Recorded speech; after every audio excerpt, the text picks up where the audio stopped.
یقیناً یہ مسلمانوں کے وقار کا سفر تھا۔ عزیز ساتھیوں، جب پارٹیشن ہوا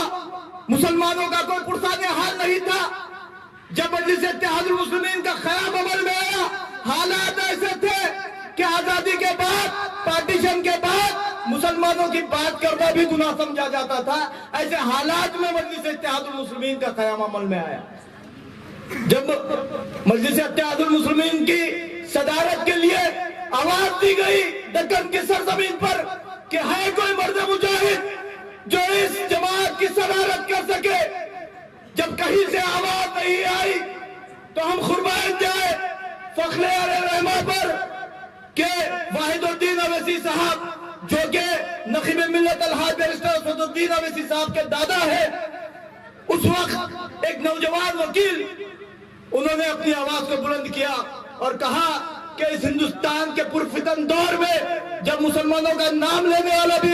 خوف کھاتا ہے، ایسے حالات میں مجلس اتحاد المسلمین کی صدارت کروں گا۔ اور وہ وقت تھا کہ جب مجلس اتحاد المسلمین کا کارواں آگے بڑھا تو ہماری زبوں سے میر صادق اور میر جعفر کی اولادوں نے یہ کہا کہ ارے یہ تو ٹھیلے والوں کی جماعت ہے، یہ کچرا اٹھانے والوں کی جماعت ہے، ارے یہ سیکنڈ رکشہ چلانے والوں کی جماعت ہے، یہ بنڈی لگانے والوں کی جماعت ہے۔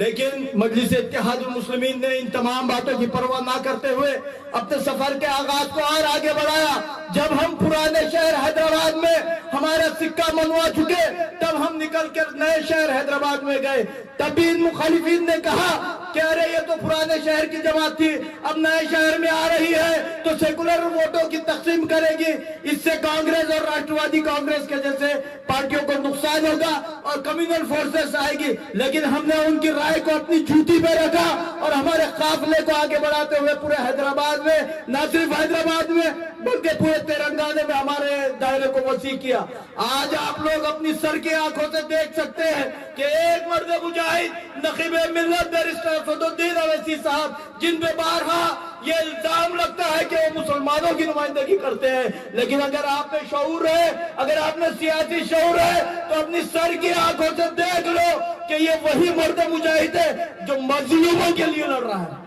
جو مظلوموں کے لیے لڑ رہے ہیں۔ عزیز ساتھیوں، میری بات کو سمجھیے آپ کہ بنا لحاظ مذہب و ملت کبھی الحاج بیرسٹر اسد الدین اویسی صاحب نے، کبھی بھی مجلس اتحاد المسلمین نے یہ نہیں دیکھا کہ مظلوم ظلم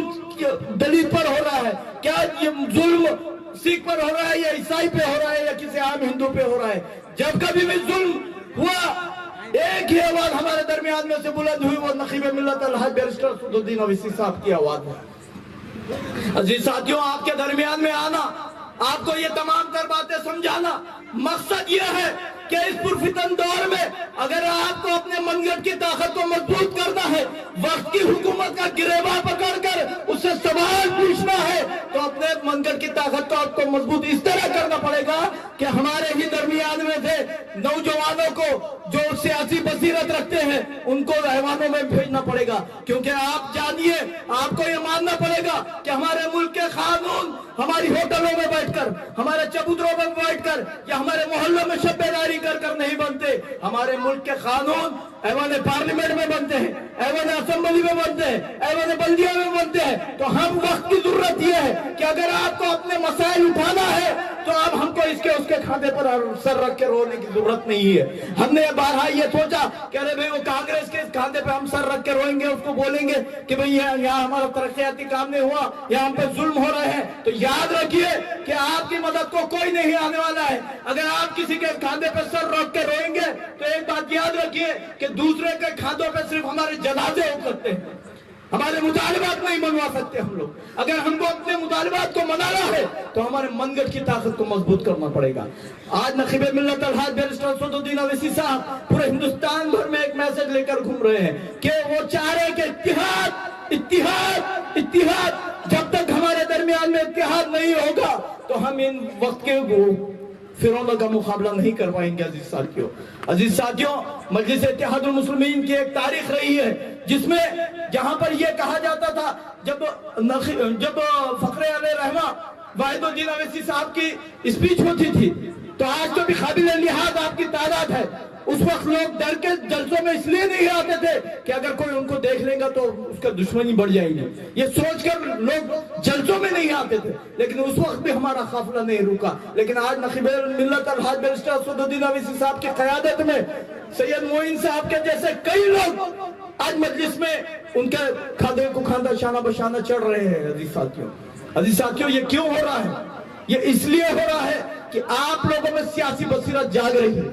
آپ لوگ سیاسی بصیرت رکھتے ہیں، آپ یہ سمجھ چکے ہیں کہ اس پرفتن دور میں اگر ہم کو ہمارے مطالبات منانا ہے تو ہم کو ہماری ایک جماعت کو مضبوط کرنا پڑے گا۔ اور مجلس اتحاد المسلمین آپ کے ارداپور میں ہی نہیں بلکہ آج پورے ہندوستان میں ایک مضبوط جماعت بن کے ابھر رہی ہے عزیز ساتھیوں۔ اور یہ الزام کہ یہ مسلمانوں کی جماعت ہے، میں اس کو سرے سے نکارتا ہوں، کیونکہ جب ہماری سطح حیدرآباد کے مہانگر پالیکا میں آئی تو سب سے پہلا میئر ہمارے ہاتھ میں طاقت ہونے کے باوجود سب سے پہلا میئر دلت سماج سے بنایا گیا۔ تو وہ لوگ جو یہ کہتے ہیں کہ یہ کمیونل جماعت ہے تو سب سے زیادہ سیکولرزم آپ کو ہمارے سے ملے گا۔ عزیز ساتھیوں، ایم پارٹی بنائی کیوں گئی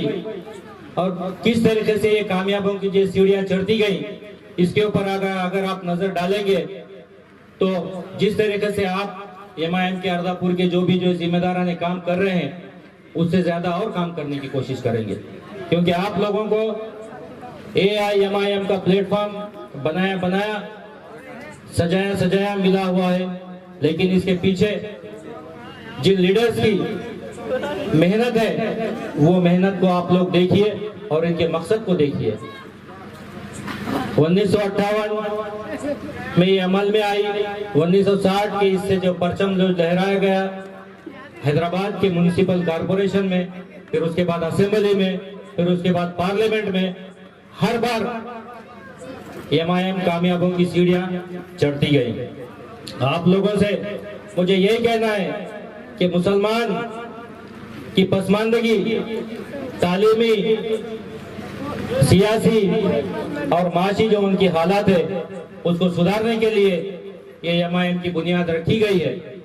آج ہم دیکھیں گے پارلیمنٹ کے جو 543 سیٹس ہیں اس میں سے مسلمانوں کی نمائندگی صرف 5% ہے، یعنی کہ 27 سیٹ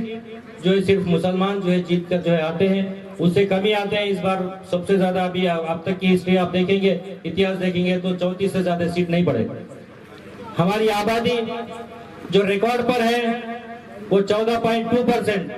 لیکن ہماری پارلیمنٹ میں ہو یا اسمبلی میں ہو، کون سے بھی کتنے بھی اسٹیٹس کے اسمبلی میں ہو،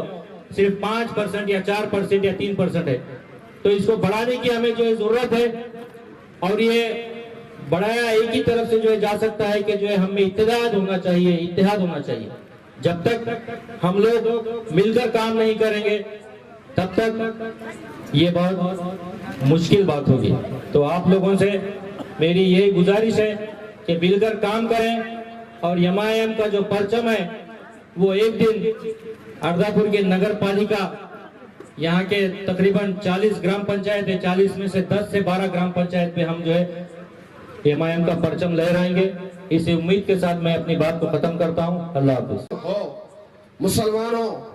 آج حالات بڑے نازک ہے، رات میں جلدی سویا کرو، صبح فجر کی نماز پڑھ کر اپنے بدن کے لیے کسرت کیا کرو۔ 1 گھنٹہ کیوں نہیں ہوتا، آپ لوگ ورزش کا اہتمام کرو،